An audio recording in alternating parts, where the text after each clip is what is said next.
When we evaluate patients with lung cancer, one of the things we first want to understand is what's called the stage. The stage is a scale that goes from 1 through 4 and it helps us to understand how advanced the cancer is. So for example, a stage 1 lung cancer is a tumor that's only in the lung, small, surrounded by lung tissue, and has not shown signs of spreading anywhere. When lung cancers begin to spread, usually the first place they show up is in lymph nodes. Lymph nodes are little tiny glands. They're about the size of a pea. They're part of our immune system, and we have them all over our body. You may be familiar with lymph nodes in the neck. When you get a sore throat, sometimes the glands in your neck are swollen. Those are lymph nodes. So we have lots of lymph nodes in the chest and in the lungs. The lungs are exposed to the outside world. There's lots of germs that get into our lungs all the time, and so our lungs are really equipped to fight off infections. There are a lot of lymph nodes in the lungs and in the central part of the chest. So when a cancer begins to spread, we often see it first in the lymph nodes in the lung, and then in the lymph nodes in the middle part of the chest. That's called the mediastinum. So that corresponds to stage 2 and stage 3 cancers.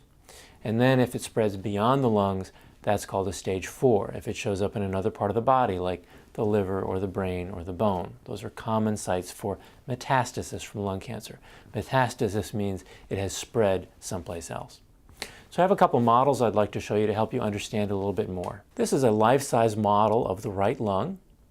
And as you can see, it has 3 lobes. There's an upper lobe, a middle lobe, and a lower lobe. And if you look at it from the sides, you can see that the lower lobe is about half of the right lung, and the upper and the middle lobe are the other half.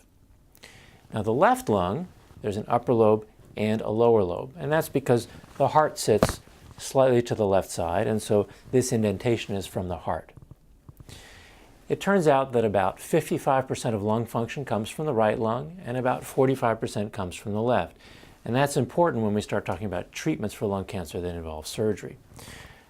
But if you have a lung cancer, it's important to know exactly where it is, because that can affect treatment. This model is very helpful because it helps us to understand the anatomy of the lung and why that's important in understanding lung cancer.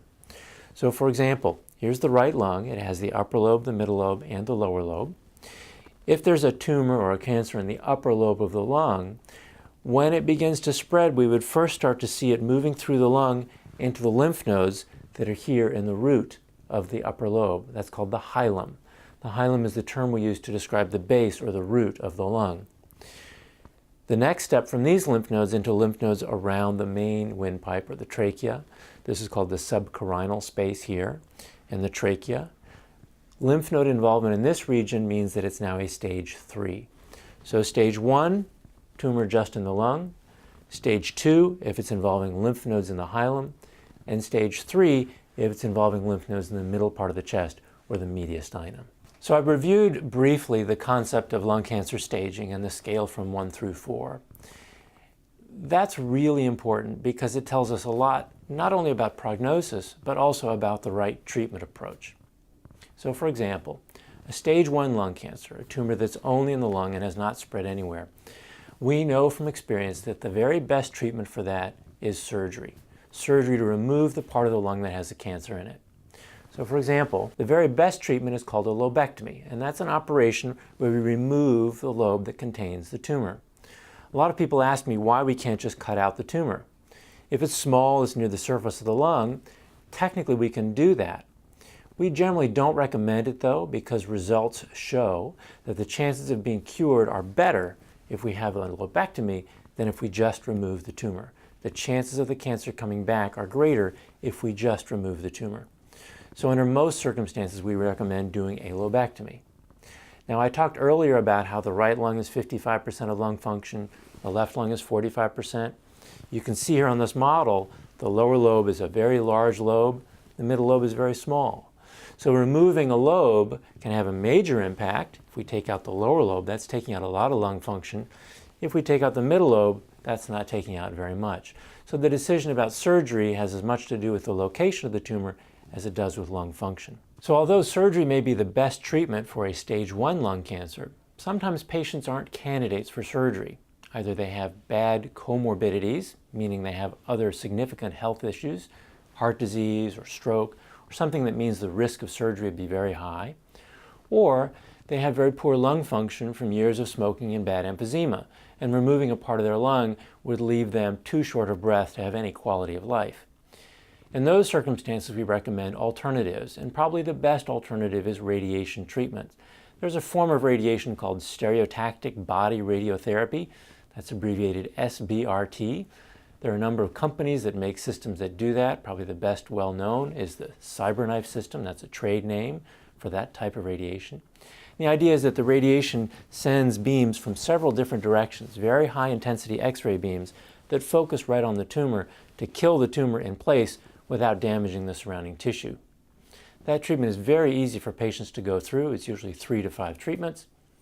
There's essentially very few complications associated with it, and it doesn't remove any lung function. At present, we're not sure how that compares in the long run to surgery. If we're just going to cut out the tumor, it's probably the same. But if we're going to take out the entire lobe, most of us will recommend a lobectomy over the radiation, believing that it is probably better in the long run. Now for stage 2 lung cancer, it's a little different. Remember, stage 2 means that the cancer has already shown signs of spreading. It involves the lymph nodes and the root of the lung. So we still remove the lobe that contains the tumor, but then we recommend chemotherapy afterwards. And the reason for that is that if the tumor has shown signs of spread into the lymph nodes, then that means there's a good chance it's in other parts of the body that we just can't see. And the only way to treat those cancers is with chemotherapy. Stage 3 lung cancer is very different. By that time, the cancer has spread into the lymph nodes in the middle part of the chest. And that means the risk of the cancer being someplace else is very high. We generally do not recommend surgery for patients with stage 3 lung cancer. And that's because removing the original tumor is not going to help. What they need is chemotherapy. They need treatment that's going to treat the cancer cells throughout the entire body. That's what's going to help them achieve a cure. And so those patients generally get chemotherapy first. Now, sometimes it's treated along with radiation treatments for the tumor, and in a few patients, some cases, we recommend surgery after they've completed their chemotherapy and radiation therapy. But the important thing to remember is that with stage 3, the best treatment is chemotherapy. Some people just want the tumor out, and that's conceptually a decent idea. Unfortunately, that doesn't help them get rid of the cancer. They need the chemotherapy. In stage 4 lung cancer, where the tumor has spread beyond the chest to other organs in the body, then chemotherapy is the mainstay. It treats cancer throughout the body, and radiation therapy is reserved to treat specific areas of problem. For example, if there's a spread of the cancer into the bone and somebody's having pain, radiation therapy is very useful to treat that site of cancer in the bone. So that's an overview of lung cancer treatment and an idea of how we approach diagnosis and staging. I'd like to talk some more about some other issues, but we'll confine those to other videos so this one doesn't get to be too long. Thank you.